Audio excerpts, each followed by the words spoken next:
One. Hello, everybody, and welcome back to another brand new episode of Tony's Game Lounge. I'm your host, as always, Tony Erickson, and joining me this week, he is a Sonic Heroes speedrunner by day and a Persona player by night. FreeFall. What's up? Glad to be back. Glad to have you back. First, thank you for saying yes to probably one of the few last minutes of week of booking and getting you on. Thank you for that, by the way. Yeah, you gave me a few days. That's all I need. That's all I need. True. Very true. How you been? I'm doing all right. Streaming a lot lately. Life's been kind of hectic, but that's been like my one constant is just being able to stream at nights, and it's been really nice. And yeah, still playing a lot of Heroes and a lot of SA2 lately, which we'll get into later. But yeah, life's been okay. Awesome. Not too bad. Awesome.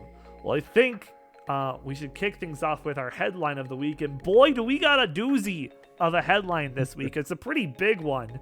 So first, if you didn't know this already, in Poland, they had a real-life Witcher school. Like the video game Witcher. There was a school where you could be a Witcher. Is this for children or for adults? I think both. It's so it had a license by CD Projekt Red for The Witcher. Well, they had that license recently pulled by CD Projekt Red, a move that the organization's co-founders claim is related to a former staff member's employment by the ultra-conservative organization Ordo Luris. So, 5 Elements, which is what the company is called, it's got like an actual Polish name, but it translates roughly to 5 Elements. They launched this Witcher LARPing school. Yes, LARPing, that's what the school was. So, you can imagine it was probably mostly adults. They launched it back in 2015, conducting 40 events over 7 years with around 3,000 participants each event. So pretty big. They had some pretty big numbers.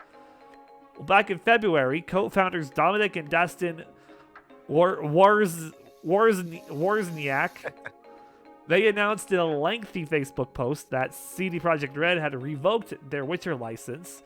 The two claim that the reason is due to Dastin's wife, Anya, and her ties to Ordo Luris, which is a pretty bigoted Catholic anti-abortion organization that has for years attempted to quash the rights of both women and the LGBTQ plus community.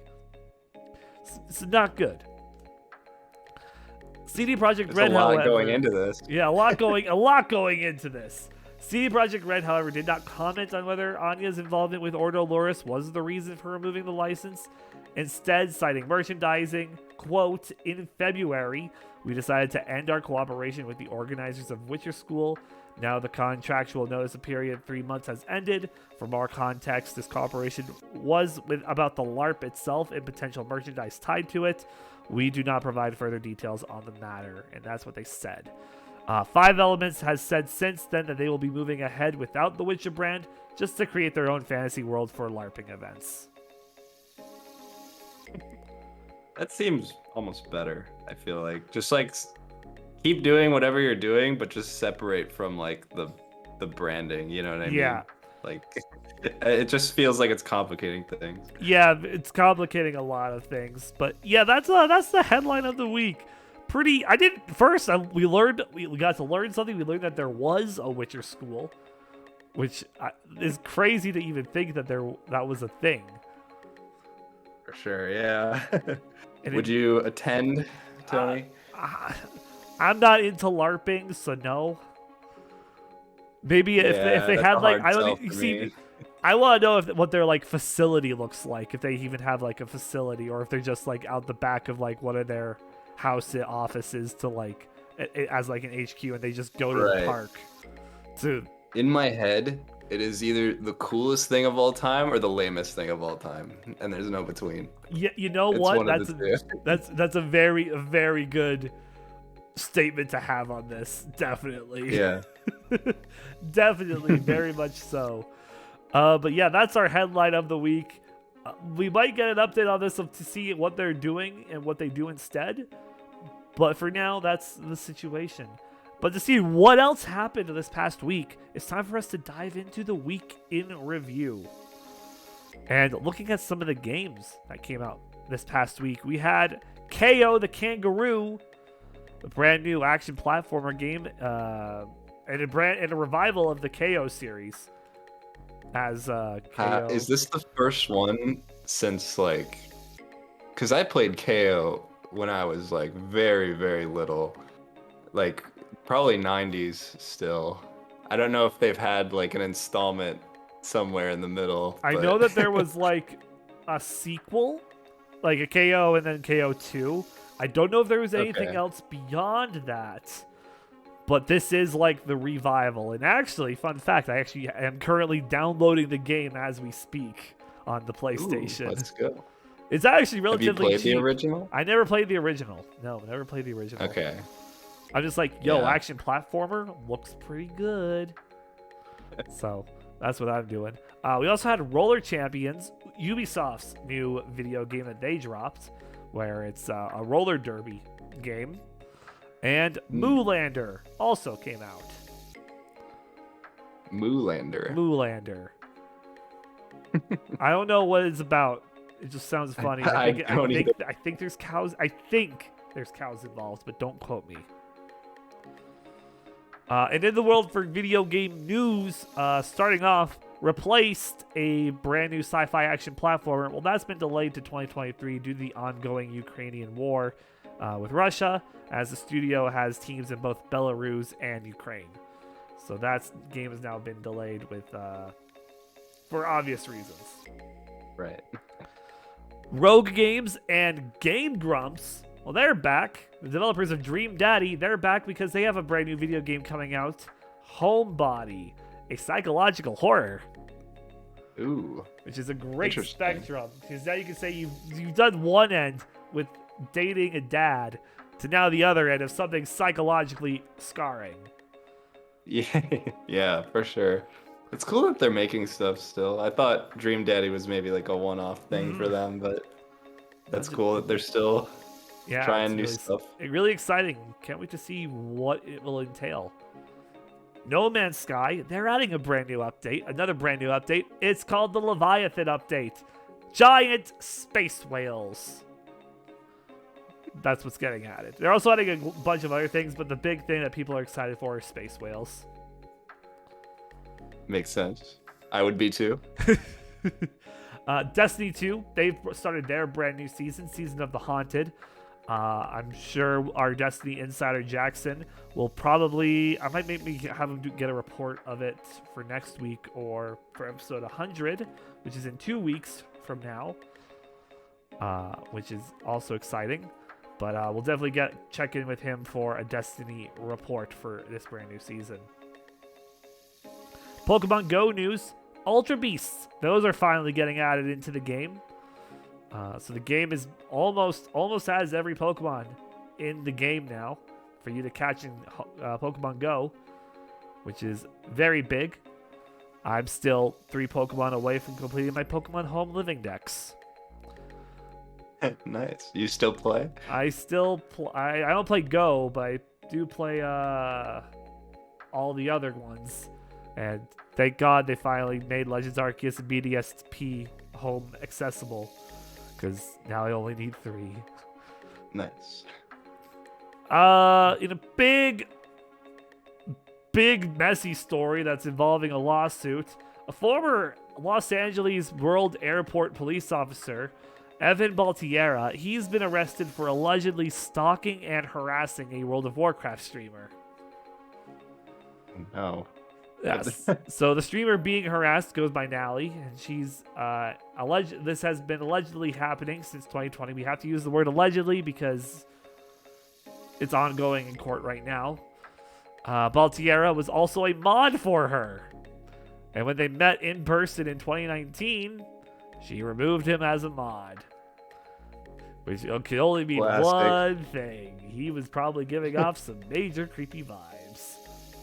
Yeah. I feel like I've maybe heard similar stories before. On March 22nd, the FBI searched Valtierra's home and found many, in quotation marks, saved photoshopped nudes of the streamer, as well as evidence that he owned the email addresses from which a number of harassing messages had originated. As for a sentence, he faces a 5-year maximum sentence if he is convicted. So, Sucks. yeah, just creeps, man. There are some creepy people on the internet. For sure. In Sims 4 news, Sims 4 has added new custom pronouns. So you can now, instead of just having he, her, she, they, you can make your own custom ones as well. Which means it's obviously going to get abused by some people, and attack helicopter will become a viable option for pronouns. I love that. That's where your mind goes. I mean, it's the second I think of like customizable pronouns, like it goes to the meme of attack helicopter. Well, I guess like, is it truly like customizable? Like you can just make it anything, or they're just adding more options? So it's customizable. I took a look at it. So like they added more options, but there's also you can customize your pronouns. Okay. I believe you can put in your own. So, yeah, that's definitely gonna get abused. Yes, absolutely. Looking at the chat right now, TC, I finally get to have a toaster family. Exactly. Nice. Exactly. Speaking of toasters, what do you think of toaster reveals? Toaster. Oh, I saw Mikey do a toaster reveal on his stream the other day. He's a Sonic toaster. Yeah, he does. And he just put it next to his computer. Both, I don't know what started. I think it was M that started the meme of it, where if someone gifted X amount of subs, he showed his toaster. And then Dawn put a challenge in, and I helped push that over the edge, so Dawn had to reveal his toaster. And then Mikey did the toaster reveal as well. And Mikey has the coolest toaster of everybody, honestly. The Sonic toaster, that's pretty cool. Yeah, he has a toaster worth revealing, which is like already like above, like more than expected, I feel like, when it comes to toaster reveal. And Mikey in the chat laughing. Yes. Best toaster. So hype about this topic. It's great.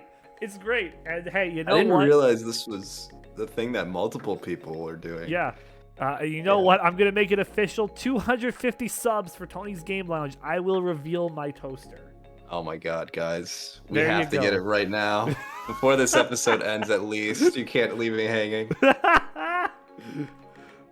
Anyway, back to some headlines. Call of Duty Modern Warfare 2, that will arrive in October.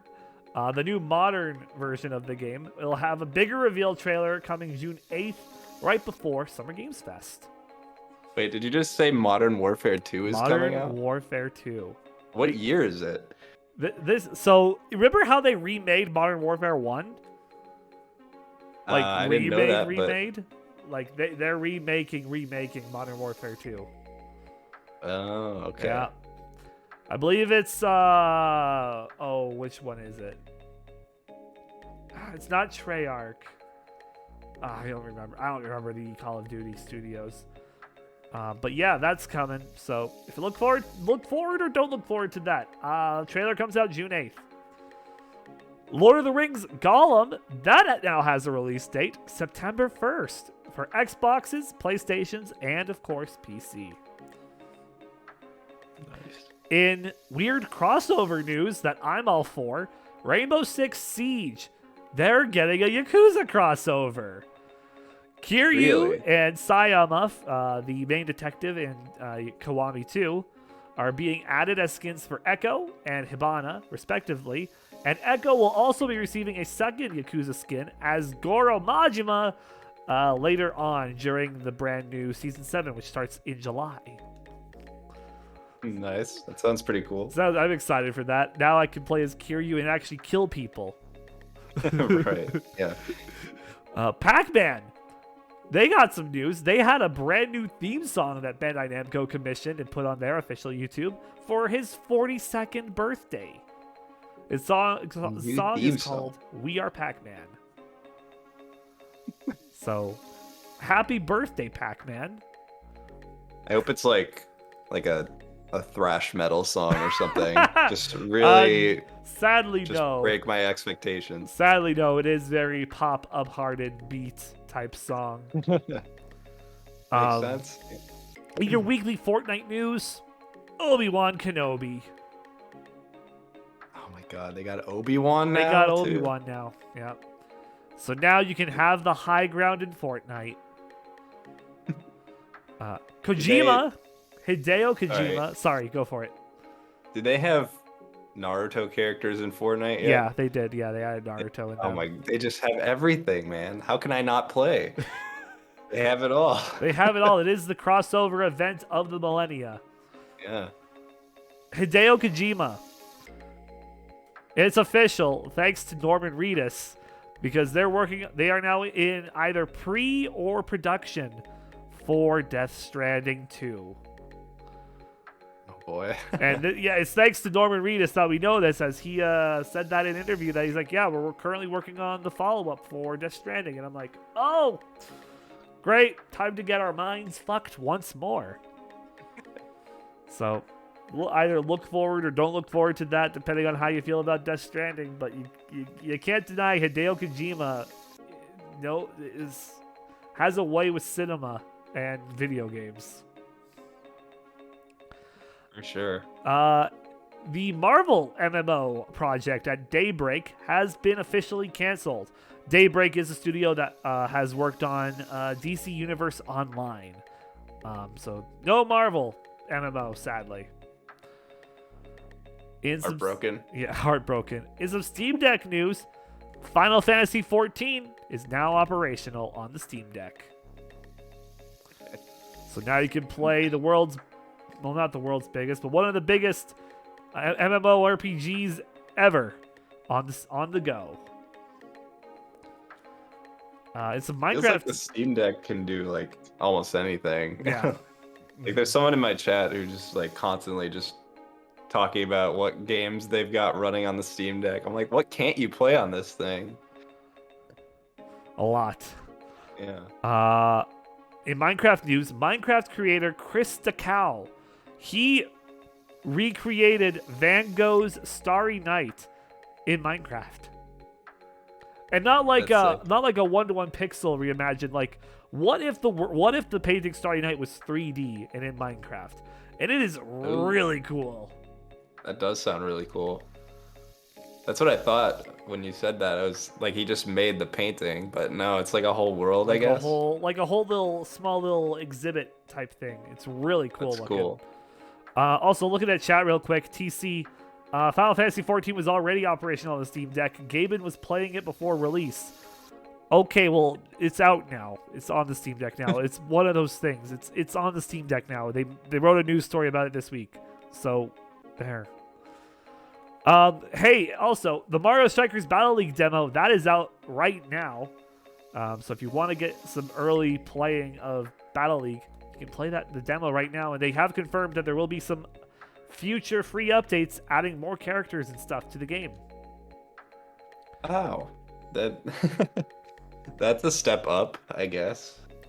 Than just releasing the game and then abandoning it immediately. So that's good. And lastly, PlayStation, they're having a State of Play next week, June 2nd. 3 p.m. Pacific, 4 p.m. Mountain, 5 p.m. Eastern. So look forward to that. We'll be covering that next week. So you'll get to hear everything that was announced in next week's episode of the podcast. In the world of Pokemon, or TCG news, Pokemon Go, we know that they're going to be having some TCG sets released starting July 1st. The other waves will then hit the 15th of July, August 5th, and August 26th. Astral Radiance, the newest Pokemon TCG set, well, that's out right now. It actually came out today, if you're watching this podcast live. It is out right now. It came out today, and hopefully you got your pre-orders in or you got lucky at your local Walmart before the hordes of people trampled you to death to get them, because that's what people do for Pokemon cards nowadays. I believe it. And if you like the mobile games, Pokemon TCG Live is now available in Canada and Mexico for another limited time beta. So get on that, because that game's been delayed quite a bit. In some Yu-Gi-Oh! News, starting off with our Master Duel update of the week.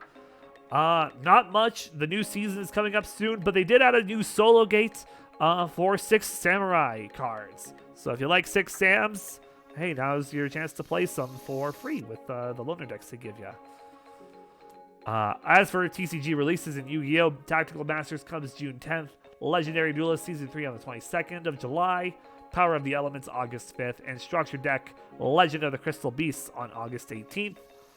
In Magic the Gathering news, Commander Legends Battle for Baldur's Gate, that's set for June 10th for a release date as the next D&D crossover set with Magic the Gathering. And in board game news, Catan Dawn of the Humankind, a forthcoming standalone reboot of Settlers of the Stone Age. That's coming out October 1st. And D&D Journeys Through the Radiant Citadel, that has been delayed for a month now. It will now release July 19th. That is the new campaign book that is featuring only artists and novelists who are of color. No whites. Oh, whites. No whites allowed. No. But it's all black, brown, whatever. No, all people of color who did everything for that book. All the artists, all the stories or campaign ideas, all of that. So really cool. Sad that it's getting delayed a month, but it's just because of some publication issues that they're having like locally within like the production facility. I think is what it was. But that is everything that happened with the week in review. Any final thoughts on any of those, Joey? I hope people don't get trampled for Pokemon cards. I hope that doesn't happen. Mm-hmm. Stay safe in your Walmarts, kids. Yeah, for sure. As for what's coming out next week, it's time for us to now look ahead and figure out what should be on your radar from May 30th to June 3rd. Starting off, no games on the Monday, but on Tuesday, SnowRunner comes to the PS5 and Series X. Insomnis Enhanced version comes to the PS5. And The Last Taxi comes to VR. The Last Taxi? The Last Taxi. I think it's a horror game. Oh, okay. Interesting. My mind went to Crazy Taxi. Sadly, no. Yeah. Actually, I don't know if you heard this. Crazy Taxi and Jet Set Radio are supposedly having reboots being worked on at Sega. Really? Yeah. That would be really cool. That'd be awesome. On Wednesday, Silt comes out on everything. And Samurai Riot Definitive Edition comes out on PC and Switch. And on Thursday, Card Shark comes to the Switch and PC. Diablo Immortal makes its way to mobile devices. Gigapocalypse comes to the PS4, Xbox One, and Switch. Soldiers, it's a pun of how it's spelled. It's spelled S-O-U-L instead of S-O-L. That comes out on everything. And Empire Dukes of the Far Frontier comes out on the PC. And that's everything coming out this week. Pretty slow week. But we are approaching, I guess, the summer months, which is when E3 would be. But I guess now it's just Summer Games Fest. Right. Mm-hmm. Yeah, I'm pretty much just looking forward to Battle League as far as like games coming out. Yeah, that's the big one for June. Not much else is coming out in June, I believe. That's like the big one that's coming out. I hope it's good. I honestly have no idea. I hope it's good too. I liked the original Strikers and Charged on the Wii. Yeah. They were good games. They were. As for this week, though, Card Shark, that's a pretty big indie game that's coming out this week. Keep your eye on that one. If you are into indie games, that is a good one to keep an eye out for. I believe it was showing off a few Indie World showcases ago. Not the previous one, but the one before that. Diablo, looking at the chat real quick. Diablo Immortal, the April Fool's joke that wasn't a joke. Yeah. Anyway, with that, it's time for us to now jump into our main topics of the week. It's time to see what we're discussing this week in the Game Lounge. And to start it off, we're talking some speed events. 2 in particular, but we're going to start off with the bigger one, just in size. Right. GDQ 2022. Or SGDQ 2022. Yeah. Coming up. First live one since, I think, like, 2019. Or no, Yeah. maybe like early 2020 there was a live event. Yeah, but it's the first main GDQ that is back in person since COVID did start. Yeah, that's super hype, and it's going to be the first one that I'm going to. Nice. In person. Yeah, I'm looking forward to that. Who are you hoping I guess, to see at the event? Do you have any plans with anybody else that you know is going already, or? Yep, so it's going to be my first time meeting a bunch of speedrunning friends and like Sonic people. I've already got a room booked with Freezy Pop, so we're going to be rooming together for that. I'm super excited to meet him. He's always been a homie. And then pretty much anybody else that from the Sonic speedrunning community that's going. I know a lot of like SADX runners are getting an Airbnb together, so I'll probably see a lot of them. People like Aura Ace and Drywall, I'm looking forward to meeting. Just a bunch of Sonic people. That's like mostly the reason I'm going. It's just to meet people, but also I'm gonna try and see some of these runs in person. A lot of them look pretty cool. Which ones are you looking forward to the most this year? Well, I'm gonna be showing up on Thursday, so like the last 3 days I'll be there. The ones that look the most interesting are like Metroid Dread, which I actually haven't seen a run of yet. I really enjoyed the game. I've never seen a speedrun of it, but I'm sure it's insane. Yeah, I can only imagine. Yeah. I think there's a lot of like sequence breaks and stuff in that one. Ooh, nice. And then it looks like there's a Wind Waker all dungeons run by Gymnast. That'll be really cool. Elden Ring is looks like that's the last run of the marathon actually. Oh, they're ending with Elden Ring. Yeah. That's a pretty good choice, I think. Yeah, that game so. I know is it's definitely broken. I feel like it's already good. People have already accepted it's going to win Game of the Year this year. Mhm. Yeah. So I think have you played it? Game, I'm not going to play it. I've tried my hand at the Soulsborne games, and they're not for me. I am not patient enough for them. I'm not good at it. I was average with Bloodborne, and by average I mean I stood a small chance and then died, and I don't have the patience for how many times I died back to back. So not touching Elden Ring. They're pretty rough. For sure. I somehow managed to get through Dark Souls 1, but it was a struggle at times. Yeah. They're just not for me. For sure, yeah. Big thing regarding GDQ this year is kind of the lack of a Sonic block and just Sonic overall within the Sonic block. That's right. I remembered I was going to bring that up and then I forgot. So thank you for saying that.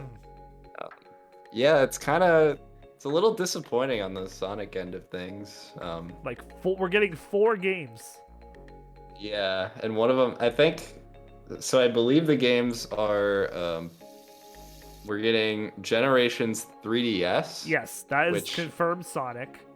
Yeah, Yeah. And then we're getting Knuckles Sadix. Chaotix, Knuckles I Chaotix. think. No Sonic. No, yeah. We're getting No Sadix, Sonic in that game. Gamma Story. No Sonic. Only Gamma Story. That's the only 3D Sonic in the run. It's going to be a great run, though, considering it'll be done by KD4. For sure, yeah. And then we're getting Kirby Master doing Sonic Advance. I don't remember which Sonic Advance, but partial Sonic, I believe, unless it's I believe it's Sonic Advance 2, because I think it's like they're using Cream or somebody else. But don't quote me on that one. I guess we'll see, yeah. But yeah, it's a little disappointing, the lack of 3D Sonic. I know a lot of us submitted, and I think one of the runs that I really wanted to get in was a Sadix all-story relay. So like it would be, I guess, 7 different runners doing each story, and I thought that would have been perfect because like even though it's all stories, it's like just over an hour long. Like it's not that long of a run. It's not bad at all. Yeah. But alas, they didn't want it. Alas, GDQ thinks Mario is faster than Sonic now. Right. Yeah. When there are facts, but there are facts that clearly that is not the case. Right. Unless you're playing Mario and Sonic at the Olympic Games, and you're playing as Mario going up against an AI Sonic, in which somehow Mario is faster than Sonic for like the running events. Sure. Sonic's just sandbagging, probably. I don't know. Yeah, I guess there's always next time, you know. Hopefully we'll get more Sonic next time, but yeah, no SA2, no heroes. Feels bad. Feels very bad, that is for sure. Anything else about GDQ you wanted to add? Not really. I'm excited to talk about it after it's done. I honestly don't really know what to expect with it being my first one, but I'm sure once it's done, I'll have plenty of things to say. I'm just excited. Yeah. Alrighty. Well, before GDQ happens, we have another big event actually happening, I believe, right now. If not, it's starting tomorrow. Yep, starting tomorrow. Okay, it is starting tomorrow. And that is, we covered it last year, the Sonic Adventure 2 Hero Story Tournament. Usually the bigger of the two main tournaments for Sonic Adventure 2, as there is a Hero and a Dark tourney. But the Hero tourney always gets the bigger turnout just because there are more Hero runners than there are Dark. And, of course, we kind of are like one of the only places that talk about this event. That's true. Tony's Game Lounge has the exclusive for you, and just want to quickly go over everybody participating via who was in what pool this time around, and what you can expect. So starting off, Group A, you have Don SR, Epic Frog Skater, The Prophet, and Yanimatics. In Group B, you got President Aura himself, Deku SR, Drum Basher, and ID Geek. Group C, Silent Motorboat, Emerald, JW13, and Flubler. And Group D, KD4 is coming in this year. She's coming in hot. Oh man. You got Shining Face, Ninja Frog, and Tethys in Group D as well. Over in Group E, you got Seahawks, The Superior, Nugrunner 96, and Papa Bear. In Group F, you got Hedera, Hugachaka, Jazz, and The Useless. In Group G, Liam, Dunn, Drywall, AF Wagers, and Apple Juicifer. In Group H, you got Alpha Dolphin, Bloog, Mayzeno, and Zane. And then you got the 4 6-person pools. In Group I, you got Transgods, Scube Master, Iona Rose, Prahaha, Refrag, and the Mimic. In Group J, you got FreeFall himself sitting right beside me, virtually, of course. KPL 389, Gus X Clamadier, Sword Killer, Money Matt, and Google Cheese. Group K, you got Matty XD153, Oddme, DRX Vector, It's Champo, I Like Eggs, and Yatogami. And in Group L, you got Avi Khalif, Avi Kalia? I don't know how to say it either. You got Hex, you got Big Mikey, you got Salty Clown, you got Divu, and you got Chuskins. Those are all the runners that are participating this year. A lot more runners than last year. So many. So many. It's a insane. lot. It's crazy, and it's going to be hype. Pool rounds start tomorrow, and they go on for, I believe, a week or two before they get the bracket. And then it is a double elimination bracket where if you lose in winners, you go to losers. And then it'll be winners champ versus losers champ in the finals, which will be interesting to say the least, because finals last year between Dawn and Aura were crazy. For sure, yeah. I think Aura's been in grand finals of all three of them. I think the first time he lost to Co-Empathy, and then the second time he won, and now, well, this is the third one, right? Not the second. I don't actually. I would assume this is. I don't actually know how many of these there have been, just because of I guess how new I am to this SA2 community. Only really finding it back when COVID started. Yeah. I think Aura's been in grand finals of both, and he won the last one. He did win last one. He beat Dawn after taking it to Game 5. After he came back after a 2-0 deficit in the best of 5. That's so hype. Or no, it was a 2-1 deficit because, oh god, I don't even remember how they did it. But Dawn basically had it, and then Aura tied it up. Oh yeah, it was a 2-1 because Aura was in winners and had beaten Dawn before. And so that's what made it 2-1. It was 1-0. Dawn then takes the lead 2-1. Only needed to win one more, but then Aura took the fourth game. And then the fifth game, they were neck and neck up until I think it was Crazy Gadget. That's crazy. It's crazy. It was crazy how close it got. But what are so now that we've gotten everybody here, what made you decide to enter this tournament? Oh man, you're primarily a Sonic Hero speedrunner, so what was the decision there? Yeah, so SA2 I actually ran a while ago. I probably ran that game before I ever really started Heroes. This was years ago. And then I got my time down to a mid 27, which is pretty decent. It's nothing to write home about, but it's a pretty decent time. And I didn't really play the game after that. And the first 2 Hero Story tournaments I had heard about, and I decided not to enter because I hadn't played for a really long time. And then for this last one, I've kind of been getting to know the SA2 community a little better, just because they've kind of started watching my stream and coming in a lot and being regulars there. And one of them, Mikey Cool Money, who I don't know if he's been on this show before, but we have not gotten Michael Cool $, no. Yeah, but he hit me up. He's like, yo, we have a 56 entrant cap this year for Hero Story Tournament, and it'd be cool if you could join it. And I thought about it, and I was like, you know what? I can come back and give it a try. So I'm back on the grind and playing it again, and it is so difficult. It is such a hard game, dude. Have you brought down your personal best at all during this training time?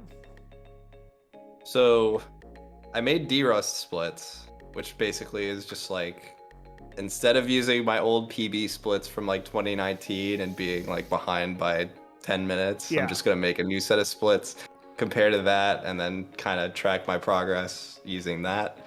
And I've gotten it very close to PB, which honestly is pretty good. I wasn't expecting to get as close as I have. But no real PB yet. I feel the potential is there. Because I'm doing crazy gadget skip, which is where you like clip out of bounds and dodge these 2 kill planes, then fly all the way to the goal ring, which I wasn't doing before. That saves like 30, I think. It saves quite a bit, yeah. Yeah, it's pretty crazy. So I'm doing that now. So a real PB is probably on its way. I just have to keep doing runs. I think like the main concern I have is just I really wanted to be able to confidently complete a run in a tournament setting, obviously, because that's what I'm gonna have to do like 5 times at least. Yeah. But like I'm kind of learning that like the game, it's very easy to get caught or like stuck on one particular trick for like minutes at a time. Like there's a clip in Eternal Engine with the boxes called Bofa. Yep. And sometimes if that that goes people are wrong, going to be hyping up when they hit the Quan this year. they hit the Quan. Especially Yeah. because Hit the Quan was invented last year during the Hero Story tournament. Oh, really? Yeah. I didn't know where that came from. That's when Wagers went out partying and posted him dancing on Twitter, which became the Quan. Nice.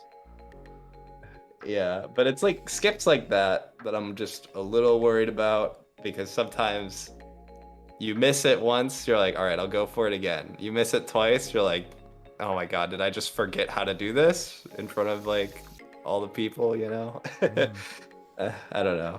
I'm a little worried about that, but I think I've been working pretty hard at derusting, and I've done all that I can to like prepare. So whatever happens is gonna happen, you know. Definitely. How do you feel you're gonna do within your pool?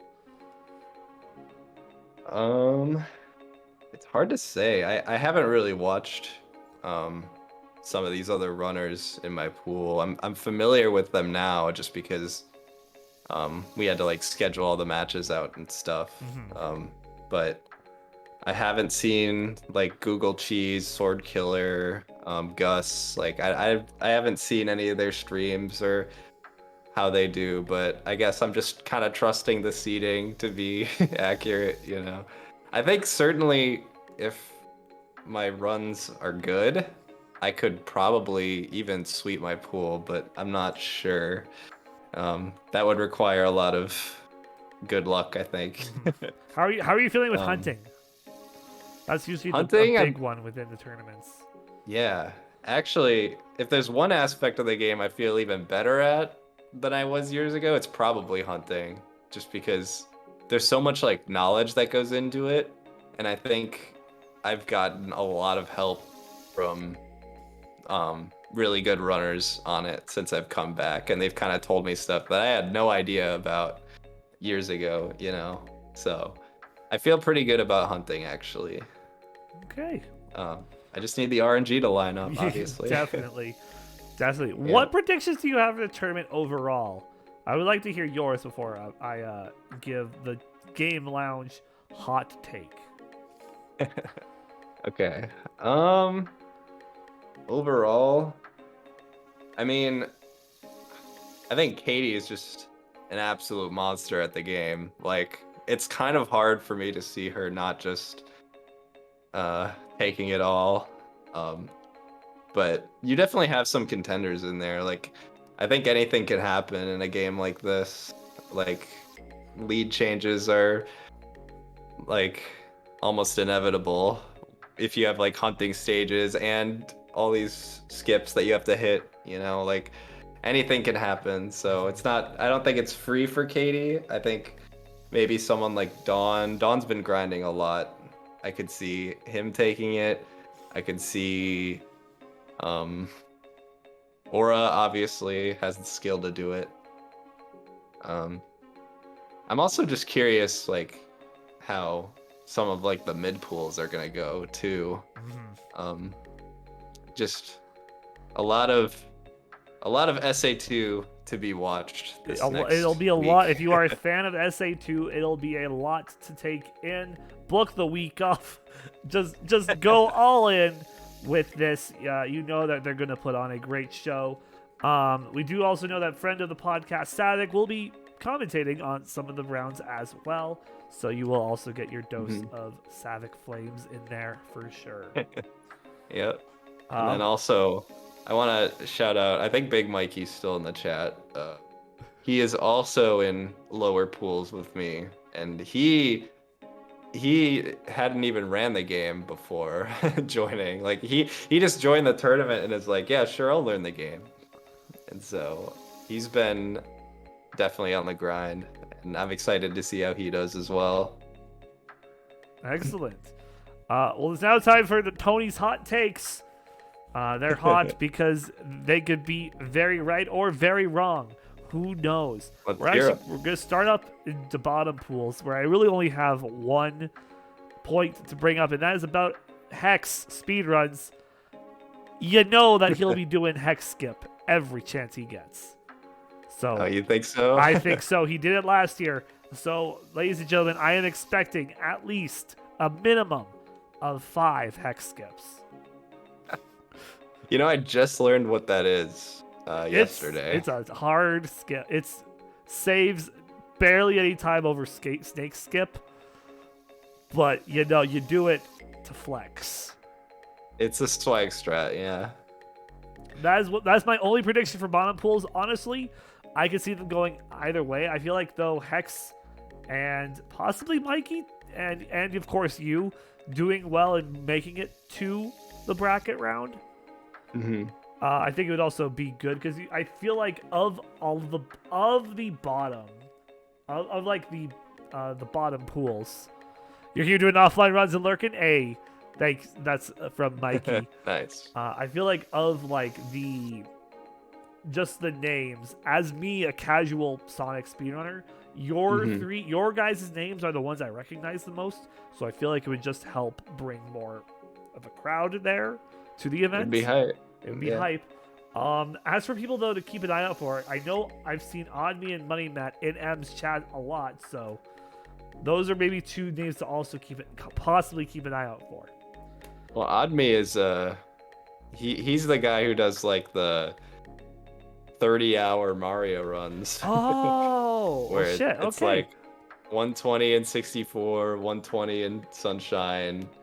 The full like the 600 star runs, like those. Yeah. Oh shit. Okay. He does a lot of that. Oddme's got that endurance then. Oddme's got stamina. He's ready to go. He can play SA2 for a half hour tops. He's got that stamina. Exactly. Looking at mid pools, I'm always excited to see what Wagers is gonna pull. We know he's been practicing.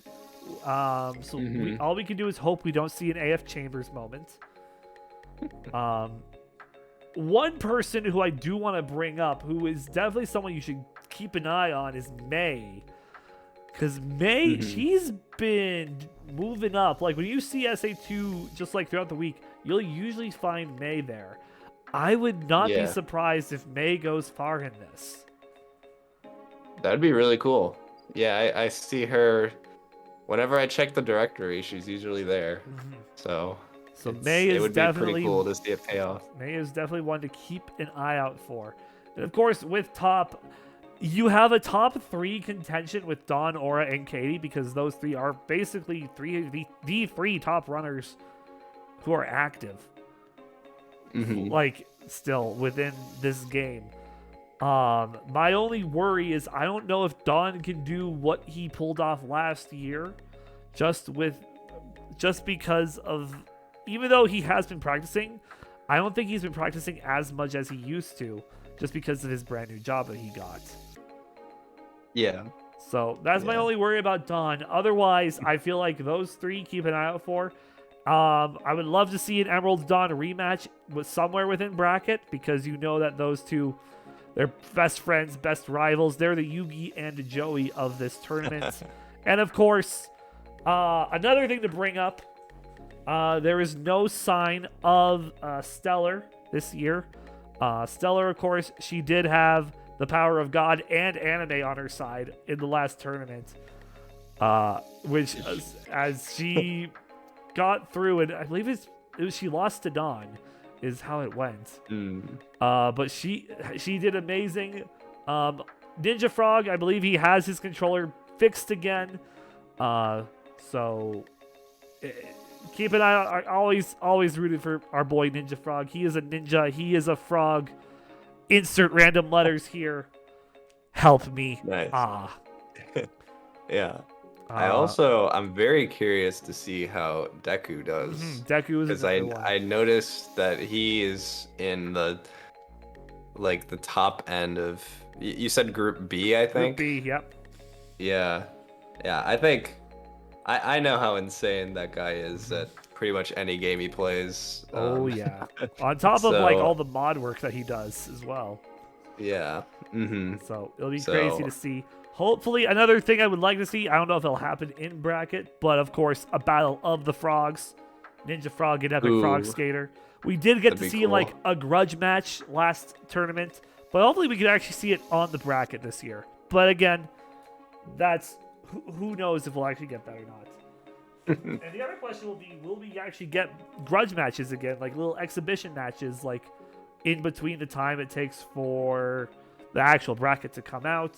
And by the time pools are done, I don't actually know. So. I would like to see that though. Cool. I feel like we could see some really cool, like we could see the rematch of the Battle of the Frogs. Hell, even I believe you can also get people who aren't on some grudge matches as well. So it'll be cool to see. With that, is there anything else you want to add about the Hero Story tournament? I believe the Twitch link for that is Sacer, or it's like twitch.tv/Sacer events. Yes, I think, Sonic Adventure Era Speed Running Events. That's what Sacer stands for. Yep. So keep an eye out for the tournament. It's going to be starting tomorrow, and it's going to be, I believe pools are about a week long, and then bracket starts after that. So what are your matches? When can we see you? I should ask that. When are your matches? Yeah. Mine. So I'm not going to be starting right away because I'm going to be busy this weekend. But then Monday night, I believe I have I believe it's 2 races on Monday. And then a race on Tuesday. And then I don't remember. Alrighty. But it's like throughout the next week will be my races. Alrighty. And of course, you can find out all that information in the Sonic Adventure 2 Discord as well. And if you also head to SAESR, yep, the Twitch channel, you'll find it. You'll know the one that we're talking about. If you look hard enough, you will find it. Yeah. Then you will be able to find those and root on your favorite runners. It's cool though. I'm excited to be part of something like this. I've never been in like a speedrunning tournament before, so I'm curious to see how that goes. Yes. We have I don't want to say in the works, but there are talks of some sort of heroes tournament in the future, and we definitely want to do something like that. So I think it'll be, if this format works, which it's the 3rd installment of it, so obviously it does. I think it'd be cool to see it with more games and just become more of like a regular thing that the speedrunning community does, because it's really cool to just bring all the runners together and kind of like have an event like this for people to look forward to. Definitely. It definitely is. Alrighty, with that, then it's time for us to move on to our second topic of the day, which is Persona 3. Yeah. So last time I figured I talked long enough about heroes.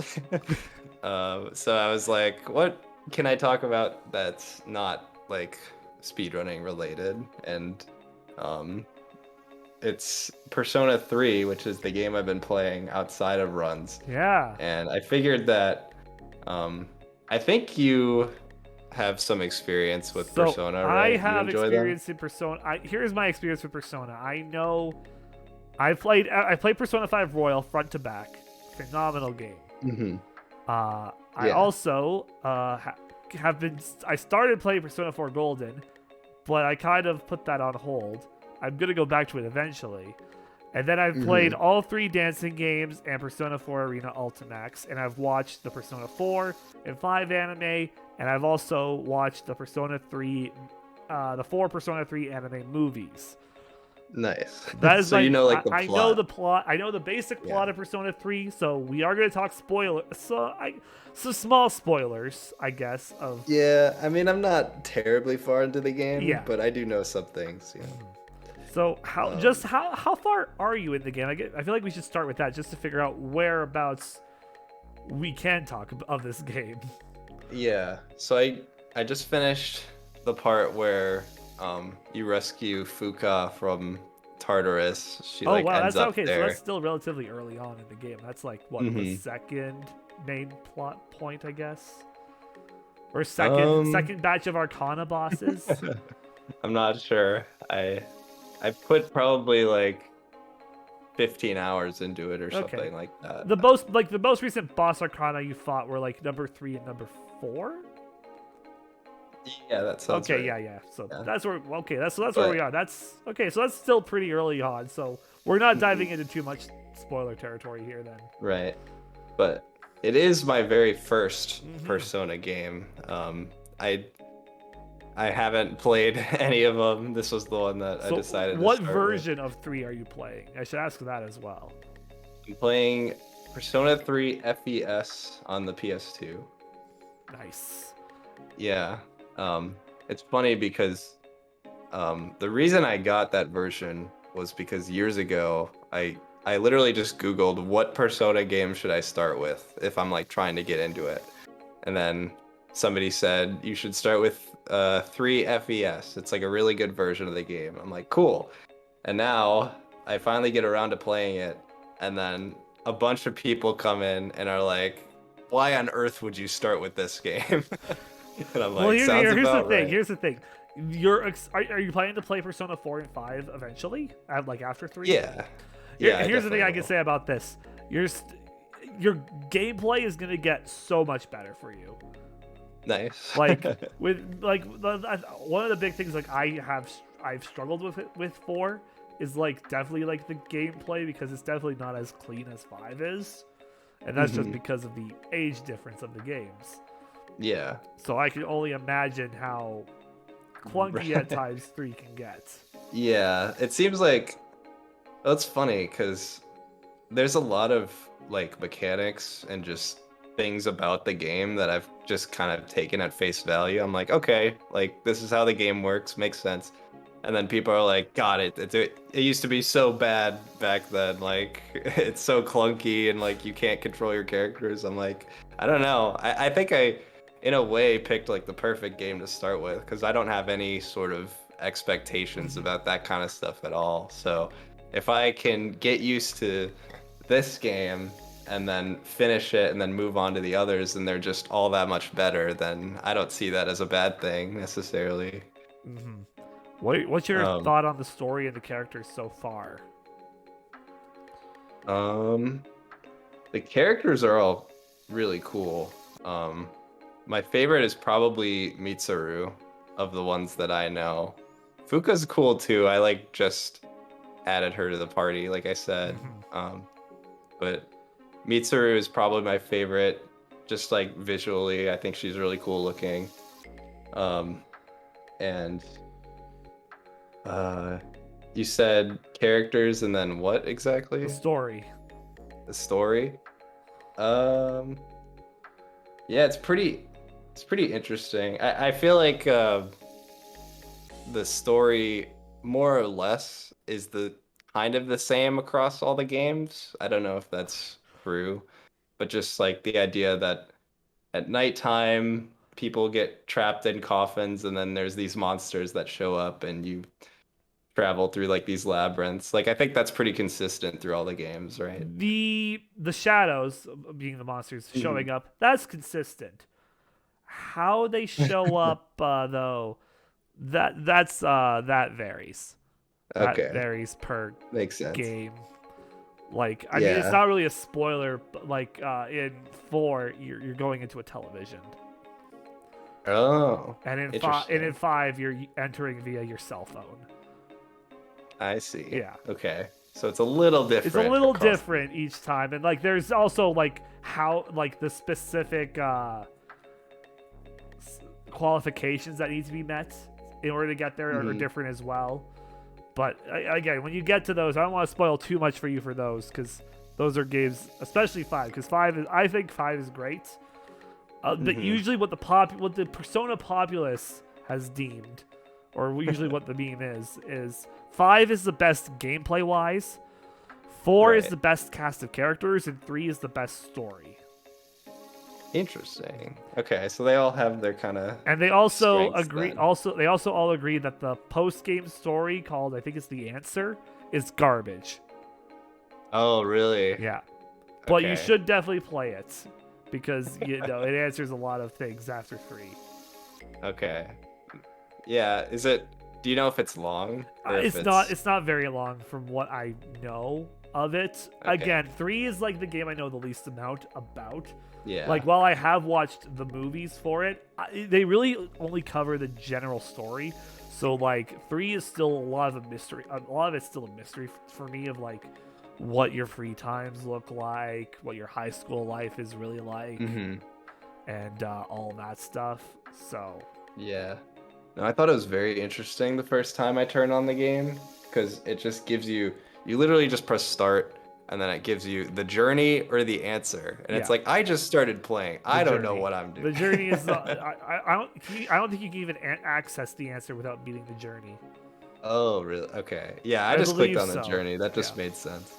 It was also the first option. Yeah, there is also Um, like the third. Like if you played Persona 3 Portable, that mhm. you have like the game's like slightly condensed in some parts, but you also get the option of female protagonist. Oh, okay. Only Persona game that's done that as well. Interesting. Yeah. Yeah.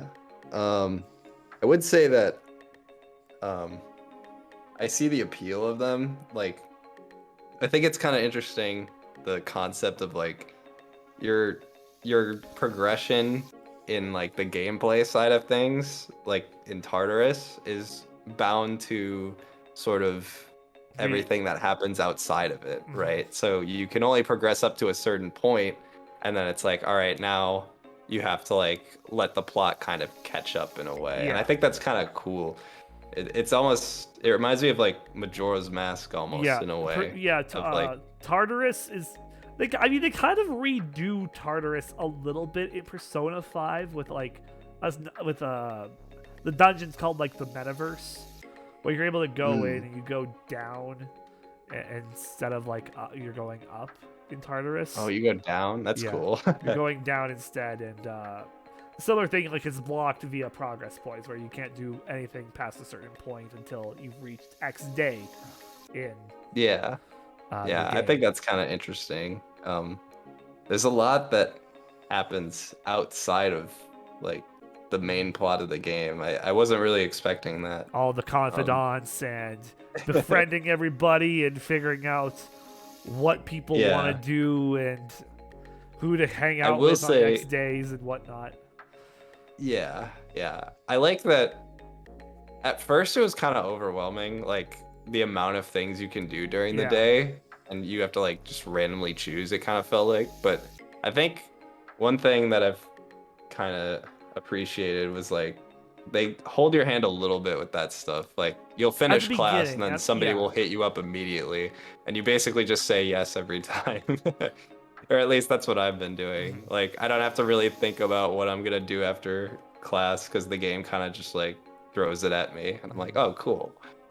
Um, so yeah, Yeah, there's a I lot. I've been enjoying it a lot. Nice. What are your thoughts on all the different personas? And what's your favorite persona so far? Ooh, um, My favorite is probably Zochoten is his name. I think it's Okay.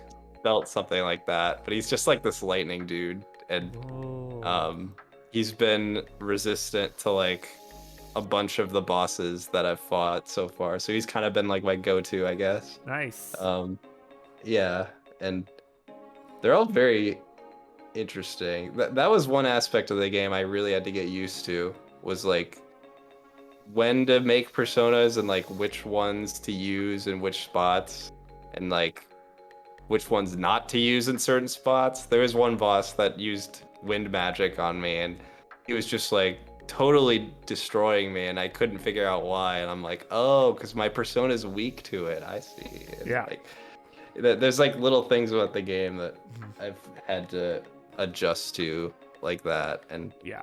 there's like That's the a lot more Shin Megami strategy Tensei to it. stuff, because all the demons are all essentially they're like all reused from like every Shin Megami Tensei game. Yeah, yeah. I'm still waiting on like a persona that I think is like super cool. All of them are kind of whatever so far, but I'm sure once I get a high enough level, there'll be one where I'm like, oh, this guy's awesome, you know? Yes, I know exactly that. That was me with. Oh, okay. There's one persona I should warn you about. Oh boy. I don't know if you've heard it before. The persona's name is Mara or Mara. No, I don't think so. Okay, so I'm good. I'm gonna. It's green. It's got. Okay. It's wide enough that it has wheels like a carriage on the back part of it. But its its head is a different head, if you know what I mean. Really? That's a persona in the game? Yeah, just I would Oh my say God. Google Can I it. show that on Twitch? I've been streaming this playthrough, It's Tony. the I don't most know. dangerous persona to use on Twitch. That's hilarious. Yeah. I'm gonna pretend like I didn't hear anything, and I'm just gonna keep playing. You'll know it when you see it. Yeah. It's really funny. My final question that I have here: when you're done with the main games, do you plan on playing any of the spin-offs? So, Oh man, I'd have to learn about them, I suppose. so I don't really the spin-offs know of much. Persona, you have the 3 dancing games: Dancing in Starlight, Dancing in Moonlight, and Dancing All Night. You have the fighting game, Persona 4 Arena Ultimax, which takes the cast of both Persona 3 and 4 and it puts them in a fighting game. And then you have Strikers, Persona 5 Strikers, which acts as a direct sequel to Persona 5. Okay. And I'm guessing the spin-offs play very differently. The dancing games are rhythm games. AU is a fighting Okay. game, and Strikers is a warriors game. Oh, okay. It's a warriors game, but Persona elements. So you actually like go through like your dungeons like you do in Persona 5, but it's with like, instead of it being turn-based RPG, it's an action-based warriors game. Okay, I see. Yeah. Yeah, out of those, I would say the fighting game sounds the most interesting. I could see myself trying that out. Is it like a combined cast of like all the so different basically games? it has thankfully with the release of the new re-release of P4AU, you get those stories of both Persona 4 Arena and Persona 4 Arena Ultimax. So you're able to get the full experience. Interesting. Yeah, I might try those out. It's probably gonna be a while. Like a ways away though. Persona is such a time investment. Like I threw 100 hours into Royal. Like that's how big these games are. But they're great games. I think I gotta like pick up the pace a little bit with 3, because like it's been kind of my go-to like after speedrun game. Yeah. That I play for like a couple hours before I end stream, and I think having it be that is like kind of dooming me to just playing it for the next year straight. Yeah. I don't know. I feel But that. I'm enjoying it at least. So, and I'm Nice. curious about 4 and 5, obviously. So. Alrighty. Is there anything else you want to add about Persona at all before we move on to the bonus level? I think I said everything that I want to say. Alrighty. It's fun. In that case, then, we are moving on to the bonus level. And to kick us off, well, of course, we got the community corner. So this is your chance, chat, because this is a live episode. You can ask me and FreeFall anything you've got questions for about any video games, or just random meme questions, because we'll take those too. While you guys get your questions in, though, we will jump into our first bonus level segment, Top 5. Top 5 personas. Ooh. You're asking me top 5 persona? Because of how early you are, I would maybe get a top 3 from you. Top 3, okay. I'll say Zotroten, Beerith. He's like a Bareth, fire knight horse guy. Yeah. He's cool. And then, oh man, I'm forgetting the other one that like. There's like an ice guy that I use sometimes. I can't remember his name. I wouldn't be able to tell you. Oh man, yeah. I guess it sucks that I haven't played in like a week because I would definitely remember. I've just been playing SA2, dude. All good.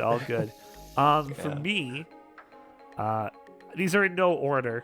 You got Jack Frost, the classic icy boy. Mm-hmm. You got Black Frost, the darker icy boy. You got King Frost, the biggest icy boy. Okay. You got Raoul. That's my 4th one. That's a Persona 5 exclusive one. Nice. And probably my last one. Probably Thanatos. Nice. Probably Thanatos.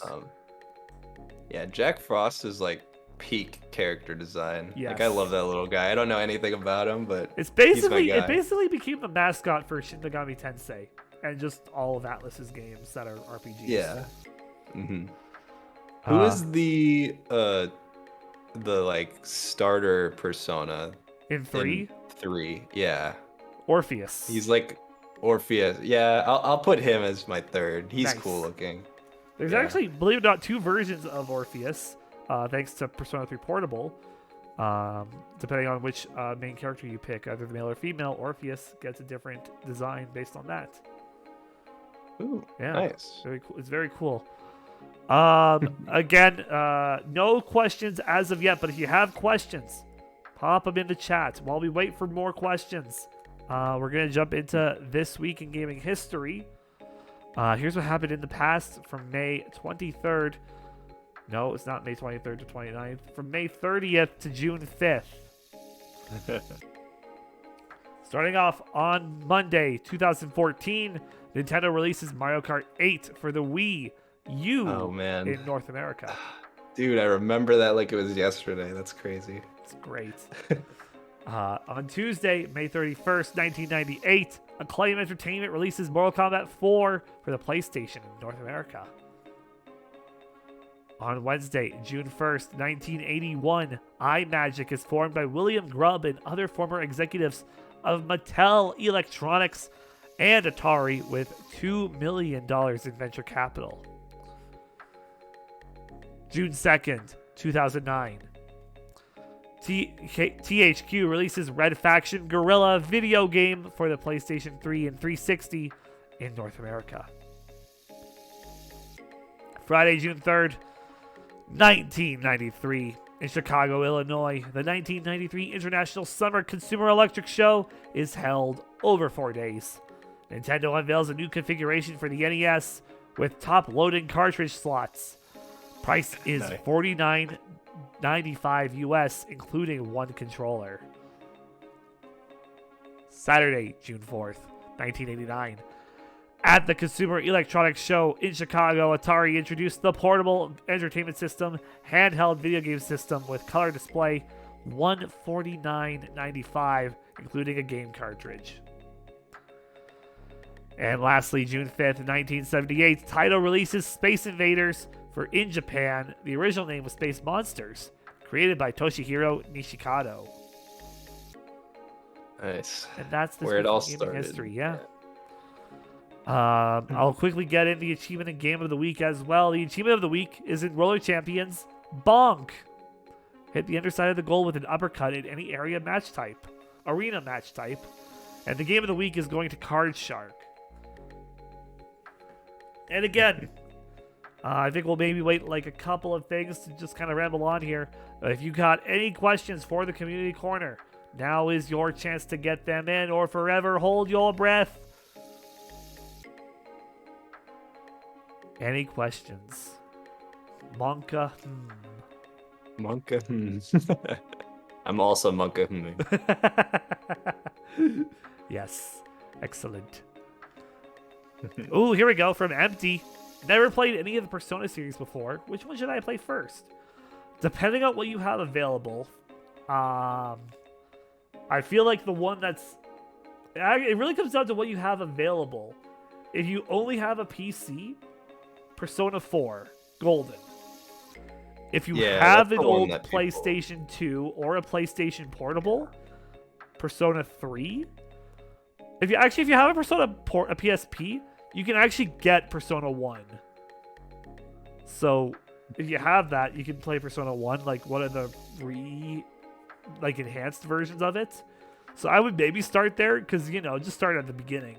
It's more like a Shin Megami Tensei game, the first Persona, as it doesn't have like any confidants. And if you're lucky enough to find a copy of Persona 2, Innocent Sin, or Eternal Punishment, both of those, it would be a great place to start if you have the old consoles. You have all the PS2 games, you think? Well, damn. Well, in that case, yeah, go for those. Start with the PS2 stuff, which I believe is all the first 3 Persona 1, 2, and 2. Because there are 2 Persona 2 games. But they go in order. It's, I believe, Innocent Sin and then Eternal Punishment. The first one is on PS2? The first one is either on PS2 or PS1. I can't remember. I know it's pretty old. Yeah. I think it's from the 90s. Oh yeah, but it did get enhanced for PSP. I do know that. Yeah. So, and then Persona 3 FES on the PS2. Otherwise, if you have the PS4, Persona 5 Royal. And if you're playing Persona 4 or Persona 5, play the Golden or Royal versions. You just get more content. They're just better. At the very least, if you start with 3, you're not alone, because that's what I'm doing. Yeah. So play chronologically upwards if you can, because that'll just make your future Persona experiences better, because gameplay just gets so much better each game. I think that's really about it. So with that, Joey, thank you for coming on the podcast. Yeah, man. Thanks for having me back on. It was a treat. Yes. Where can we find you on the internet? I stream probably around 5 or 6 nights a week over on twitch.tv/FreeFallYYZ, no spaces. And then that is also my Twitter handle, if you want to check me out there. And those are probably the 2 main places you can find me at. Alrighty.